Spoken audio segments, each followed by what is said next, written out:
Welcome back नाज़रीन। Break पे जाने से पहले डॉक्टर गुलाम रसूल ने बताया कि ख़तरे की घंटियां बज जाती हैं और सिस्टम्स ऐसे डेवलप कर लिए गए हैं कि जहां पे डिज़ास्टर हो, स्पेशली सैलाब के मामले में नाला लई पे ऐसे सिस्टम्स लगाएं कि वहां ख़तरे की घंटियां बजती हैं। ख़तरे की घंटियां तो जब कोई ना कोई टेररिस्ट इंसिडेंट होता है तब भी बजती हैं, जब कोई जहाज़ क्रैश होता है, जैसे कल एयर ब्लू का जहाज़ क्रैश हुआ, उस वक्त भी ख़तरे की घंटियां बजती हैं। लेकिन उसके बाद रिलीफ एफर्ट्स किस तरह के होते हैं? हमारे रिपोर्टर्स कल फील्ड में मौजूद थे और उन्होंने ये भी जानने की कोशिश की कि एयर ब्लू के क्रैश के हादसे के बाद वहां पर रिलीफ का क्या स्टेटस था। आइए देखते हैं। हम खुद ही वॉलंटियर्स ही थे। ज़्यादातर जो लोग हैं 1122 के हैं या आर्मी के हैं, उनके पास कोई कम्युनिकेशन नहीं है, कोई सामान नहीं है ज़्यादा, इतना रोप्स होते हैं और शीट्स होती हैं, कुछ भी नहीं है। हम उनसे पूछ रहे हैं हम क्या करें, वो हमसे पूछ रहे हैं हम क्या करें। रेस्क्यू में सबसे बड़ी मुश्किल ये है कि हमारे पास सामान नहीं, रोप्स नहीं है और शीट्स कम है, हमारे पास ग्लव्स नहीं है। अब अपने हाथों से जो है ना, हम इस तरह के अपने आप को भी सबसे पहले बचाना है हमने, खुद इंजर्ड ना हो। अगर हम खुद ही इंजर्ड हो गए हम पे, हम रेस्क्यू क्या करेंगे? तो ग्लव्स नहीं है, रोप्स नहीं है, शीट्स नहीं है और बॉडीज़ को लिफ्ट करने के लिए कोई चीज़ नहीं है हमारे पास। 3 घंटे हम उन्होंने, ये गवर्नमेंट ने, पुलिस ने हमें यहाँ आने नहीं दिया। हम फिर छुप छुप कर उधर जंगलों से जनाब इधर पहुँचे। चप्पल ये हमने अपने ये जूते हाथ में उठाकर इधर पहुँचे और छुप कर पहुँचे। वो आने नहीं देते, कहते हैं तुम क्या करोगे। उधर बाकायदा खड़े हम अपनी बड़ी मुश्किल से यहाँ पहुँचे और यहाँ पहुँचे ये जो आप देख रहे हैं, जो कुछ हम कारनामा कर रहे हैं। पहले पुलिस वाले किसी के ऊपर आने नहीं दिया, कह रहे वहाँ पे बहुत ज़्यादा लोग काम कर रहे हैं, रेस्क्यू कर रही है, ये वो सारा उनका निज़ाम अपना चल रहा था। तो हम जैसे यहाँ पे पहुँचे देखा तो बड़ी छोटे छोटे बच्चों के हाथ कटे हुए, उसके अलावा कोई पानी का सिस्टम नहीं है, कोई किसी किस्म का शीट्स नहीं मिली। चादरें किसी लेडीज़ हमारे पास, ये 2-3 लेडीज़ आई, इन्होंने अपने सर से उतार के चादरें में ली है, जिससे हम ये काम कर रहे हैं सुबह से। एक तो प्रॉब्लम ये है कि आर्मी ऊपर प्रॉपर तरीके से आने नहीं दे रही, रास्ते में बार बार रोक रहे हैं, कहते हैं ऊपर डेड बॉडीज सब उठा ली गई हैं। इतनी डेड बॉडीज पड़ी हैं, अभी ऑलमोस्ट 10 to 20 डेड बॉडी गई हैं, सब वैसे की वैसे यहाँ पड़ी हुई हैं। अब थोड़ा सा नीचे जाके देखेंगे, वहाँ पे तकरीबन 20 बॉडीज अभी पड़ी हुई हैं वहाँ पे। और यहाँ पे लोग जो मुकामी हैं इस्लामाबाद के, वही आगे ज़्यादा हेल्प कर रहे हैं। रेस्क्यू वाले तो अभी नीचे खड़े हुए थे, वो एक दूसरे को यानी हेल्प आउट कर रहे हैं। और ऊपर देखिए, ऊपर जब हम आए थे तो स्टार्ट में ऊपर 3-4 बॉडी दरख्तों के साथ लटकी हुई थी वहाँ पे, तो वो इन लोगों ने आके उतारी हैं। अभी सारे रास्ते बंद किए हुए थे, हम लोग बहुत मुश्किल से जंगल वाले रास्ते से आए। यहाँ पे इतनी लाशें बिखरी पड़ी हुई हैं, कोई इमदाद के लिए है नहीं है। हम लोग बहुत मुश्किल से आए हैं, अलग अलग रास्तों से आए हैं। और जो लोग और अलग रास्ते से आए हैं वो लोग काम कर रहे हैं, जो इनके अपने हुकूमत वाले, कोई यहाँ पे कोई नजर नहीं आ रहा। पड़ी हुई हैं 4 बॉडीज हमने ऊपर बांध के रखी हैं, यहाँ से तकरीबन 200 मीटर हाइट पे, वो वैसे ही पड़ी हुई हैं। उसको लिफ्ट करने का कोई तरीका नहीं है क्योंकि वजन बहुत ज़्यादा, हम कैसे लेके जाएं। तो जो आर्मी के लोग हैं वो बिल्कुल टॉप पे बैठ के, वहीं पे उनके कुछ मेजर हैं, वो वहीं पे बैठ के पानी पी रहे हैं और जो है ना वायरलेस लिए हुए कम्युनिकेट कर रहे हैं। नीचे उनके कुछ लोग आए हैं, वो वापस चले गए हैं। अब यहाँ पे आप दे सकते हैं रेस्क्यू 1122 के और नॉर्मल लोग हैं जो आके हम खुद जो है ना दरख्तों से मुख्तलिफ जगहों से जो है ना लोगों को उठा बहुत ज़्यादा कर रहे हैं। जगह जगह पे आर्मी वालों ने नाकाबंदी की है, किसी को आगे नहीं जाने दे रहे और यही कह रहे हैं कि वहाँ पे हमारे फौजी जवान पहुँच गए हैं, वहाँ पे सारा काम हो चुका है, डेड बॉडी क्लियर हो चुकी है, आप ना जाए ना जाए ना जाए।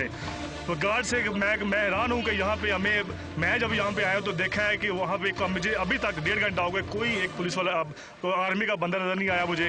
रेस्क्यू वाली जो टीम है पता नहीं वो थक गई है, वो काफ़ी 1.5 घंटा हो गया वो कॉर्नर पे बैठे हुए हैं।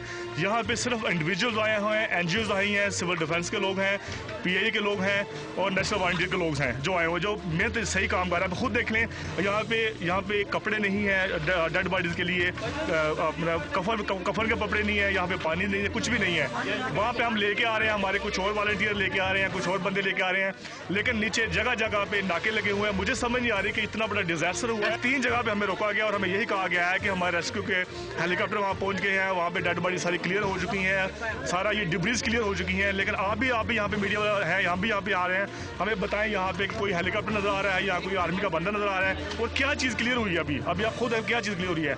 अभी तक ये लोग निकल कर रहे हैं और छोटे छोटे पीसेस बॉडीज के पीसेस निकल रहे हैं यहाँ पे। और अभी देख रहे हैं स्लाइडिंग भी हो रही है, लोगों को यहाँ पे आने नहीं दे रहे, वहाँ पे रोका जा रहा है। मैं ये रिक्वेस्ट करता हूँ कि लोग यहाँ पे आए और आके यहाँ पे कपड़े को बहुत सी जरूरत है कि वो डिफरेंट पीसेज नजर आ रहे हैं, साथ में वो रंबे होते हैं, कुआड़ी होती है, इस तरह कुछ चीज़ें साथ लेके आए ताकि इस चीज़ें डिग आउट की जाए क्योंकि बहुत गर्म है। ग्लव्स और कफन के कपड़े ये बहुत ज़रूरी है, ये लेके आए। और फगार गास मैं खुद आपसे रिक्वेस्ट करता हूँ, आर्मी वालों से, मैं गवर्नमेंट से रिक्वेस्ट करता हूँ, मैं प्राइम मिनिस्टर से रिक्वेस्ट करता हूँ, प्रेसिडेंट से रिक्वेस्ट करता हूँ, फगार से कि ये जो लोग आर्मी वाले खड़े हैं जो जगह जगह पर रोक रहे हैं हमारे इंडिविजुअल्स को या वॉलंटियर्स को नहीं आने दे रहे, सबसे पहले इनको हटाया जाए। रास्ते में रुकावटें बहुत हैं, लिहाजा इन रुकावटों को उतारा जाए उठाया जाए। ये ऊपर एक हाथ अटका हुआ है, अगर आप देखें तो वो सामने नजर आता है। अभी कौन जवान है वो जाएगा हाथ को उतार कर लाएगा?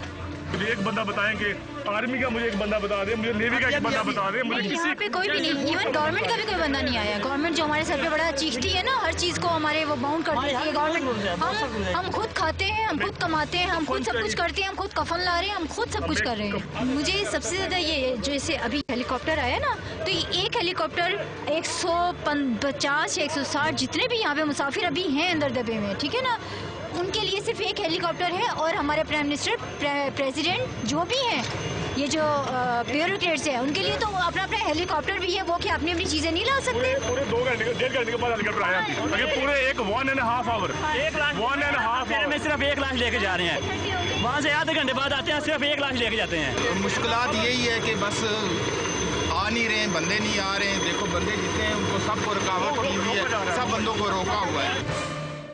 ये वो इनिशियल हालात थे जब वॉलंटियर्स खुद वहाँ पे पहुंचे और उसके बाद गो के पाक फौज की तरफ से प्रेस रिलीज भी आया, पाकिस्तान नेवी की तरफ से भी प्रेस रिलीज आया, हेलीकॉप्टर्स भी हवा में मंडलाते रहे और ये क्लेम्स किए गए कि वहाँ पे ऑन ग्राउंड ये लोग मौजूद थे और गो के इन्होंने कुछ मदद भी की। लेकिन जो इनिशियल हालात थे वो आपने देखे कि लोगों का रिएक्शन वहाँ पे क्या था। और आज तक जो लेटेस्ट इतलात हैं कि अभी तक ब्लैक बॉक्स जो है वो नहीं मिला है, कॉकपिट वॉइस रिकॉर्डर अभी तक नहीं मिला है। और एयर ब्लू के चीफ पायलट से हमारी बात हो रही थी और उन्होंने बताया कि अभी तक कप्तान की बॉडी भी आइडेंटिफाई नहीं हो सकती। लोग ये जो बात कर रहे थे, जो आपने देखी नाज़रीन, ये वो रिलीफ एफर्ट्स हैं जो लोग और वॉलंटियर्स अपनी मदद आपके तहत कर रहे थे।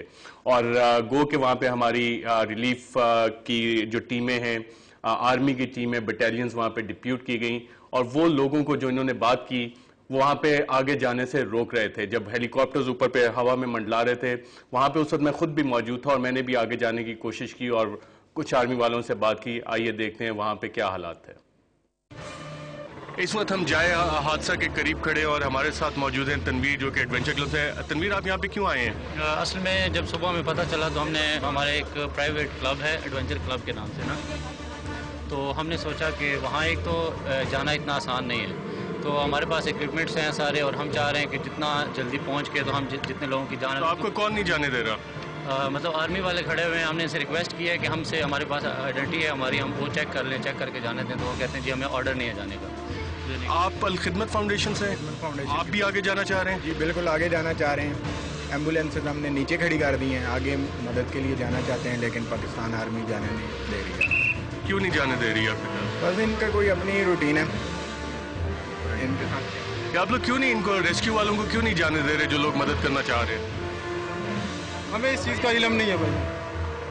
इस चीज़ का ये लोग मदद करने के लिए जाना चाह रहे हैं, इनको किसने रोका है? पहुंचे हुए ऊपर, आप इधर हमारे साइड से ये निकालो ही ना, इसको पीछे करो या बंद करो अपने। ये आपने देखा कि यहाँ पे लोग रेस्क्यू के लिए और हेल्प करने के लिए जाना चाह रहे हैं, मगर हामिद मीर साहब भी यहाँ पे मौजूद है। हामिद मीर साहब, आप क्या कहेंगे इस बारे में कि लोग ये अल खिदमत फाउंडेशन के, एडवेंचर क्लब के, इनको भी आगे नहीं जाने दिया जा रहा? जो लोग रेस्क्यू ऑपरेशन में हिस्सा लेना चाहते हैं उनको तो जाने देना चाहिए, लेकिन आप ये देखें, ये जो इनके दोस्त आ रहे हैं ये तो जा रहे हैं, इनका कोई काम नहीं है।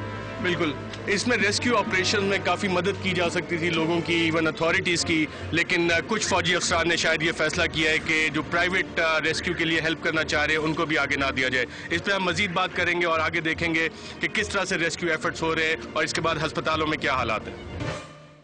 नाज़रीन, ये वो हालात थे रिलीफ एक्टिविटीज़ के और जो लोगों ने बात की। आज भी जब सैलाब आया है तो हमने खबरें ये सुनी, प्रेस रिलीजेस भी आए, आपने अपनी टीवी स्क्रीन्स पे भी देखा होगा कि फ़ौज की बटालियंस सैलाब में जो लोग घिर गए उनकी मदद करने के लिए पहुंच गए। गो कि वो मदद करने के लिए पहुंचे। सवाल यहाँ पे ये है कि हमारे सिविलियन इदारे इतने कैपेबल क्यों नहीं हैं कि वो ये रिलीफ एक्टिविटीज़ खुद कर सकें, और फ़ौज को क्यों फ़ौरन बुला लिया जाता है? इन सिविलियन इदारों की कैपेसिटी हम कैसे बिल्ड करेंगे? इस मौजू पर बात होगी एक वक्फे के बाद।